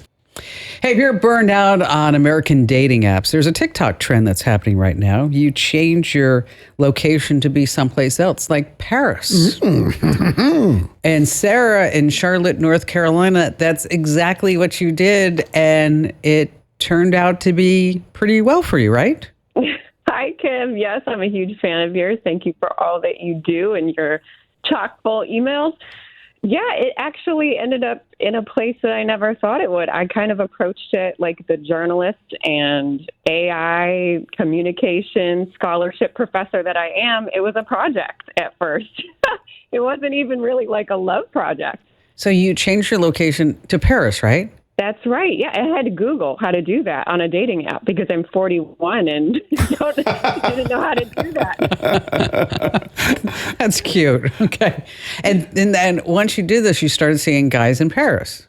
Yeah, initially, like I said, I did kind of approach it like anthropological, probably to like shield my heart in a way, but I was like, I'll go to London first. So I was there for some days and then I said, no, this project needs to be having other cities and other locations, and we're going to change it every 3 weeks, So then I got to Paris, and then, of course, I met love. Now, when these guys are seeing your profile, it's showing them that you're just a couple of miles away, when in reality, you're on the other side of the planet. I know, it was super deceptive. However, to mitigate that, I did do one of these voice prompts that they have you do on Hinge. And I said, "Hi, my name is Sarah. I have manually changed my location because I've always thought that love was more abroad for me. And before you match with me, you should know that I live in the United States." So they did know that part. They didn't know my little love project on the side where I was recording the notes and screenshotting and, writing up my report about modern dating. But they did know that I was in the United States. And so this guy matches with you, right? Yes. And so then it just proceeds like the normal thing, going back and forth. What was the first date like? Yeah, there's the conversations that happen in the app first, of course, right. And then it kind of progresses. And, usually one person says, "Hey, do you want to go on text or WhatsApp?" And in our case, it was WhatsApp. And so we moved to WhatsApp, and then quickly it was, let's get on a phone call. We're both of 40s vintage, so we like a phone call. And so I think maybe our first official date was a phone call, if we could call it that. And then from there was some video dates and some video talking. And then we decided to meet in a neutral place, which was New York City. He has some ties here, and I do too. I'm from New York. And so, that was our first official time meeting in April. And then was he everything you expected? I think, and more. And more. And it's so weird for me to say that because if you know me, I am a very jaded person with love and very cynical. And it sounds terrible. And even when I describe the story, it sounds like something out of a rom-com. It sounds like something, and it's my life. It's actually my life. And if I sound shocked, I am. So this is a Hallmark Christmas movie. I was just going to say, this is a Hallmark Christmas movie. So are you moving to Paris? I am. So we're in the beginning phases of that. I've been applying for jobs. The next step is figuring out which visa would best be suited for me to apply for. And then from there, hopefully making the phase of living, partially in the U.S. during the transition, partially over there, and then making the full move. I would love by spring or summer. Yeah. So if you can't find love in the United States, you go to Paris. Can I tell you guys something? And I know we're going to go over in time, but this is a great story. Okay. So Sarah, I have a son, right? And and he's in his early 20s, and he went to Paris, and with two friends of his. Now, when he told me the story, I was like, I was actually kind of floored that he thought of this. Then again, as my husband said, he's your son. Okay. So before he went to Paris, he looked up the top modeling agencies in Paris and then found certain women that he was attracted to. And he DM'd them on Instagram to say, "Hey, I'm Ian. I'm going to be in Paris for a few days. Do you want to meet for coffee?" So he had 3 or 4 supermodels lined up before he got off the plane. That's not bad. And he met one, had coffee. They walked Paris for 8 hours, and he's in love. Oh, that's so sweet. Are you going to lose him to Paris too? Well, I told him, I said, I want you to remember, you are an American citizen. That's what I kept saying. And let me tell you. I think too, I was going to say congratulations to him, but I think it speaks to you just do something kind of unhinged, and then it kind of works out, and it's that's great, and then other people can do that blueprint. They can start DMing models in Paris. He can start a trend. Yes, he can. And I'll tell you, she's beautiful. Well, she's a model. Yes. I would hope. Otherwise, she'd be unqualified for her job. And she's doing some major brands. Oh, that's I don't want to talk about the brands, but she's doing some major brands. So just one last question, Sarah. How is he different than any guy that you met in the United States? I felt like there was a level of, first, I just noticed politeness, pleasantries that just, I feel like are kind of lost. And again, it could be because I'm old. And so I'm really into, I'm really into, having certain pleasantries and politeness and etiquette, when you first meet someone. And so that is something that he had. And then 2, he made this playlist. We both love 90s R&B and hip hop. And when he was making his categories of playlists, he put them in categories. I was like, that is a level of care that I do not think I've seen in a long time. Like, you categorize each one. He's like, these are dance ones. These are sing-alongs. Like, what? And so I said, this is the one, like, this is the person I need to be with. And, he's like that with laundry. So that's good, too. You know what? That's awesome. And that's not far from what Ian said, too. He said that she is very polite, and unlike a lot of young women that he may have met in California, in Southern California, that she is not like, how much money do you have? Sure. And what kind of car do you have? And that he said that's just not even in her world. Look at a couple of Americans stealing all the available people in Paris. Let's see, Ken in Springdale, Arkansas. Hello there, Ken. Welcome. Glad to have you with us. What's on your mind today? Well, let me say it's a pleasure to talk to you and Andrew both. I've listened to you for a lot of years. I've chatted up about you at work, church, all kind of places. When I tell people your name's Kim Commando, the old thing of, is that your real name? And it is. So I've always, I've learned a lot from you, Kim and Andrew. I laugh at Kim's jokes and... well,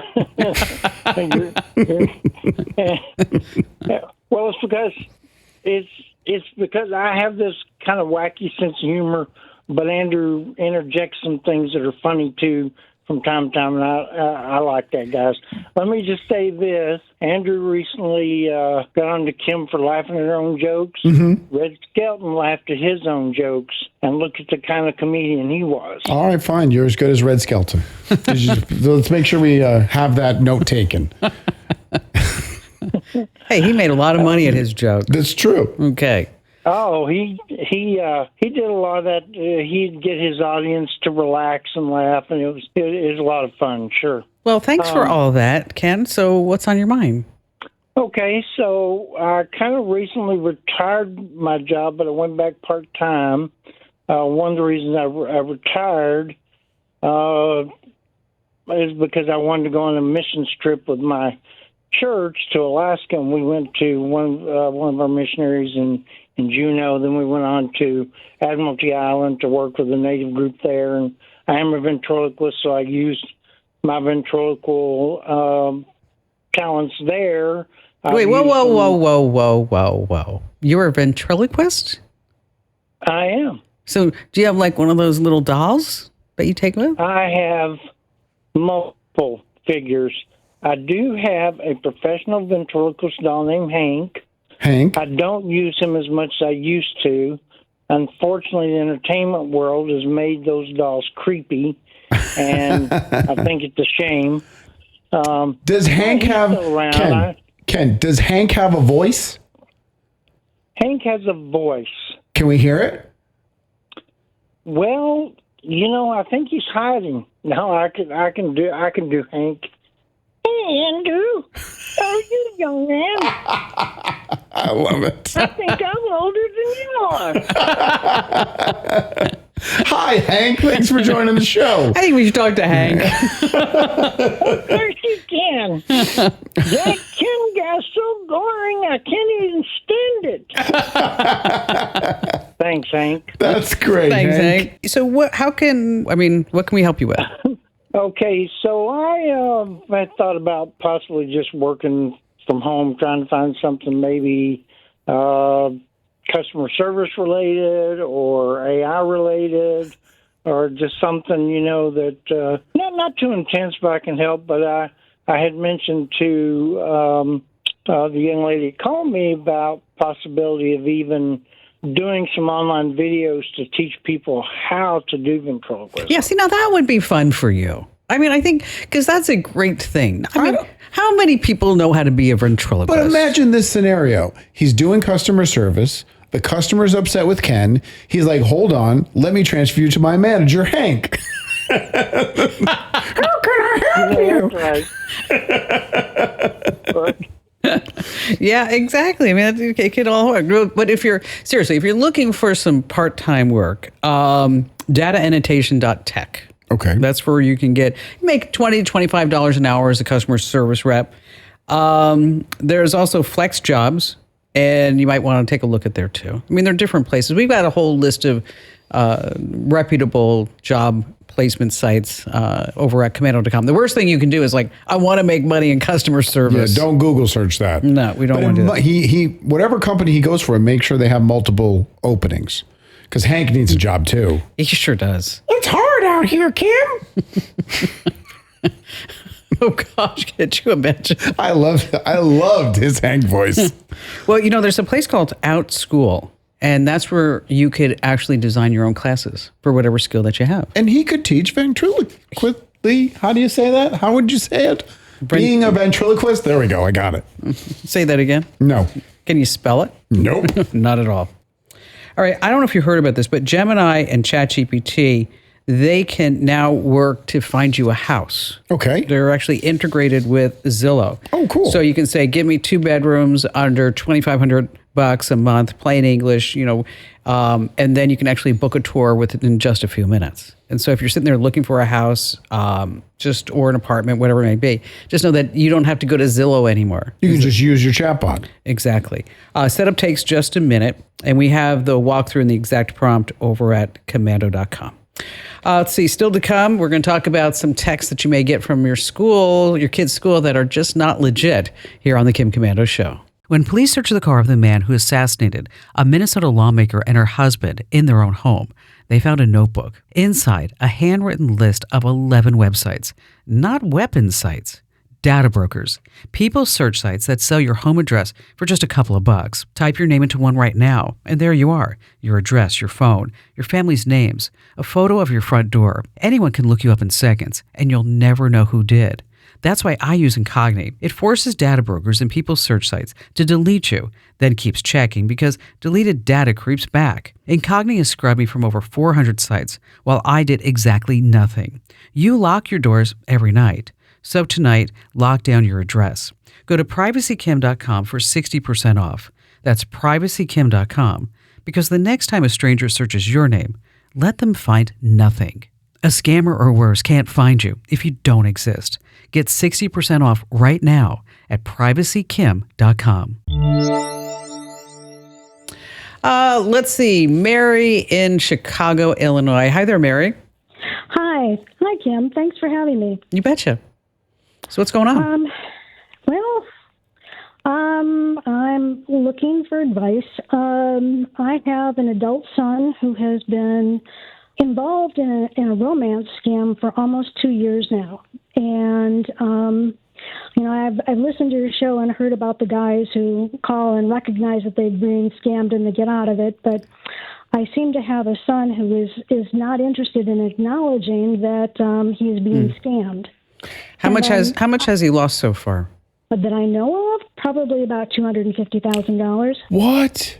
Wow. And who does he think he's involved with? He thinks he's involved with a female musician of a popular band in Mexico. Okay. And has he video chatted with her, or is this just going back and forth? And is she sending him videos like "I love you" and "I miss you"? And and has she needed the money for a tour? Or is she sick, or what's the drill? There have been all kinds of things that have happened. At one point, they were the connection is that they were both.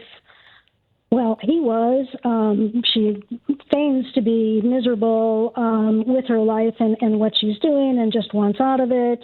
So there's been money to bring her to his house because the money that she makes is not hers per se. It belongs to the band. There has been, at one point, she got him involved in Bitcoin. Oh, jeez. There have been... since I can't come to you, can you come on tour with me? Please give me money for all your airfare and your lodging. It's pretty much been one thing after another. And early on in all of this, I actually contacted the manager of the real band and told him what was going on. And he sent me a lovely email response that said, "I'm sorry, your son is being scammed." And even despite showing him that, he doesn't believe you. No, he doesn't believe me. He instead of listening to me, he went and contacted his scammer, who had, the most perfectly logical explanation as to why the manager would write that, because she's in a contract and he doesn't want to let her out, and he's, just a mean guy, and on and on and on. So this has obviously hurt your relationship with your son. Oh, yes, indeed it has. We go through periods where he's not talking to me at all, so I don't know what's going on. But I do hear from other people, which is the only way I know what's going on. And I just, at this point, he is an adult. It's not like I can tell him, it's not like he's 10 and I can tell him what to do. But I'm wondering, if he's not interested in ending this, are there any steps that I can take to protect him? Or, I don't know, sometimes I worry about needing to protect me and all of right. this. Yeah. It's really hard because you're caught in a very precarious position. Right. I mean, he's gone as far as as far as him being in love with this woman and giving, even if you were to say, like, do you video chat with her? Have you ever met her?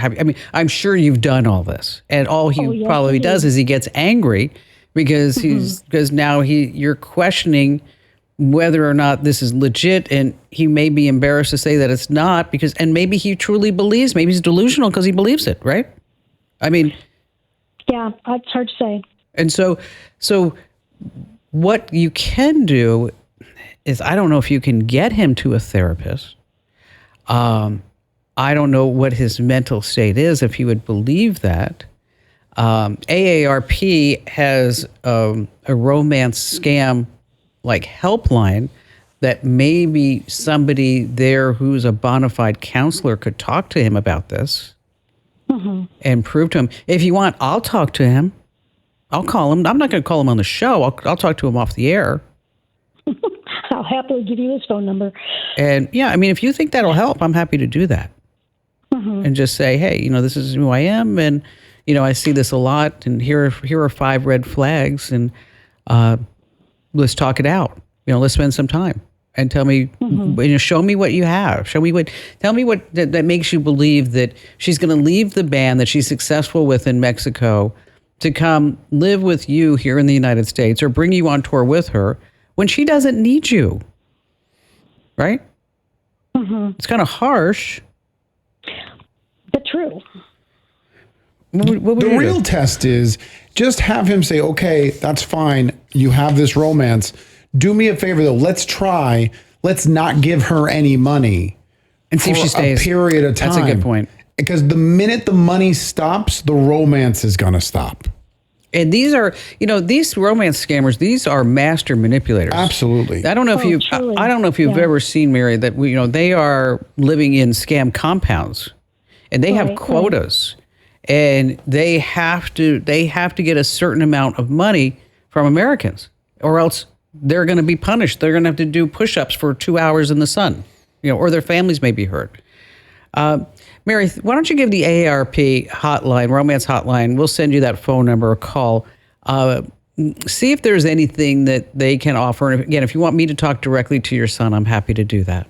So, Andrew, what was your major accomplishment when you were, say, 12 years old? 12? Yes. Nothing. Not getting in trouble at school. Was that it? Yeah. Not getting grounded by my parents. That was a good week. That was right on. So did you do anything like that was extraordinary in your life? Like, I know when I was 12, I was probably like National Honor Society, class president, all that other good stuff. Anything for you? I set my alley on fire in my neighborhood. I'm sorry, your what? My alley. Oh, you did? How'd you do that? A kid and I were setting an old radio on fire, and we grabbed it by the cord and thought we put it out by dipping it in the pool. But that didn't put it out. So when we threw in the garbage can, one big garbage can set on fire, then another big garbage can set on fire. Yeah, I did that. Did you get in trouble? I was an arsonist. No, I didn't get in trouble because the neighbor that was crushing cans in the house behind us. What a great neighborhood. He saw us do it. And when the fire department asked, he's like, I didn't see anything. And nothing. we were like, thank you. Thank you. You want some more cans? He was the greatest. Okay, so we have Mana Jampala with us. Okay. She's 12 years old, and she is not setting cans on fire in the alley. Missing out. Not She's at all. Missing out. She has developed an AI receptionist. She's written it, and she's here joining us. Hi there, Mana. Hi, Kim. Nice to be here. So I understand that you went to coding camp when you were 5. No, I'm just kidding. You went to, how old were you when you learned Python? 9 years old. Oh, so I was close. Okay. Kind of. Now, when you were 9, was this your parents pushing this on you, or is this something you actually had interest in and wanted to do? It was a bit of a mix. Like, I wasn't too interested, but I was interested in technology itself. I found coding a little boring, but my parents still took the time to put me in Python class and camps and stuff. So I grew my confidence and I started liking coding as well. Okay. And so then you noticed with your dad's business that a lot of the calls were going unanswered. Is that right? Mm-hmm. Yeah, the team was small, so they would frequently miss calls and also miss revenue and clients. And so you decided, hey, I can fix that. Mm-hmm, yeah, and I built a basic version of the receptionist. That you call Voxa. Yep. Why Voxa? I don't know. Voxa is actually a Latin term for voice, and I thought it would be pretty suitable. What I didn't realize was that the domain was taken and there was a bunch of other Voxas out there. But yeah, I got some, that was basically the origin story of the name, yeah. I mean, everybody knows that, Android. It's Latin. I know, but this is for the audience. Of course I knew what it meant. I was just, you do that sometimes in radio. Oh, I see. I'm not that dumb. Okay. So your dad's using it with success? Yep, he's been using it for a few months now, and yeah, it's going great. And so what are your plans to take Voxa to the next level? Yeah, so right now, after my recent press run with Business Insider and Times of India and stuff, I've gotten a bunch of pilots, so basically clients on their free trial, and we have 4 or 5 of those clients right now. So basically the next step, the focus for me right now is converting those clients into monthly paying subscribers, and then also getting more clients in the next few weeks to set up pilots for them and convert them as well. And so how is Voxa different than any other AI receptionist out there? Mm-hmm. Yeah, so most AI receptionists, for example, Ring Central, they sound pretty robotic. And the reason why they sound robotic is their latency, because they run on bigger infrastructure. It takes more seconds for them to return with a response after you speak. But because I transferred to this infrastructure, this pipeline that I made myself, our latency is super fast. So the AI returns the answer to whatever you said faster. And the thing is, because we're small, lean, it's just me for now. We have a bunch, we're super personalized, meaning that if a client comes, I'll build them special things just for them because I have the time and kind of the ability to do that because we're small right now. So that's another advantage for clients that join us early. And we also support way more languages than other competitors out there do. Now, Mana, are you sure you're 12? Because you're speaking you're definitely lying. 25. She's definitely lying. I'm pretty sure I'm 12. That's what my birth certificate says. She's worried about converting prospects into clients, and I couldn't even pull off a lemonade stand. You're making me feel you're not doing it. I'm just feeling inadequate right now. It has nothing to do with you. Man, I think you're pretty amazing. I think you are. That's really something. I mean, I'm sitting there, I'm listening to you, and I'm talking to you, and I don't know if you're feeling the same way, Andrew, but I'm this is the next Sam Altman. I'm Seriously. Okay. Absolutely. Where did you get the voice from for your receptionist? Yeah, so we use like this custom STT and TTS, which means speech to text and text to speech, which is what the AI uses to understand and speak back. So we use this niche kind of thing called Sarvam for our Indian languages, and we use we outsource it like from Google and other providers as well, including OpenAI. So it depends on the client and what tone, what experience they want with the agent.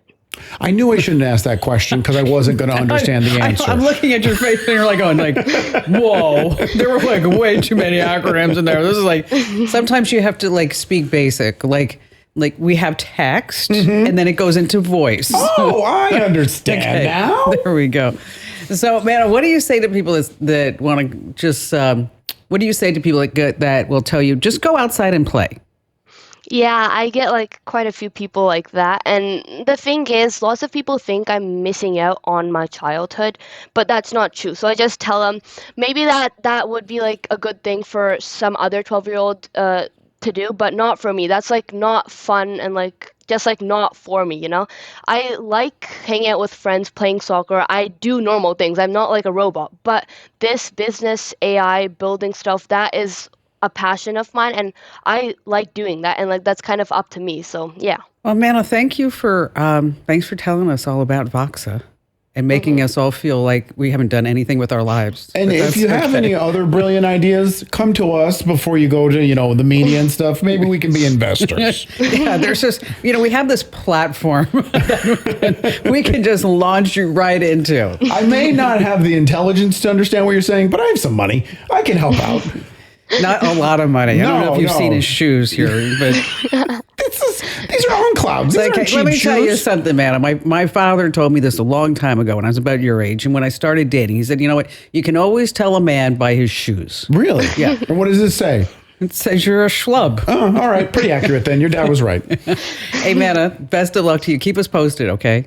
Yeah, of course. Thank you so much. So the name of the program is Voxa. She's so amazing. She really is. Isn't that just phenomenal that she's been able to do that? Just impressive. I want to push my son now. Your son? I'm going to push in mine. Come on, you're twice her age. Let's go, kid. All right. So here's the deal, is that scammers are now posing as school nurses, school principals, school headmasters, school coaches, and they are now texting you saying, like, you need to pay for a new uniform. Oh, gosh. There's a new lunch fee, whatever it may be. So if you've got kids in school and you start getting these texts, don't respond automatically. You want to make sure that you actually reach out to the school directly. And just a reminder, you want to join 1 million folks who get my free newsletter every single day to be tech ahead and tech smart. Sign up right now while you're thinking about it at getchem.com. Well, if I do say so myself, I think this was one of our better shows. Do you think so? Yes. Better than the last one? And the next one's going to be even better. Well, because we just keep getting better and better. Absolutely. I mean, someday we'll be able to get real sound effects. And maybe we could have like a real joke writer. Wonk, wonk.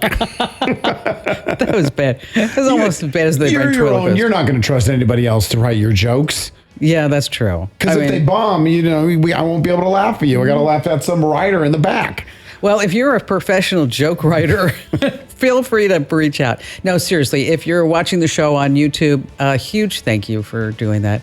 And we want to make sure that you also hit that subscribe, follow, and leave a good comment or two. Absolutely. We read every single one. And again, just thank you again for being here.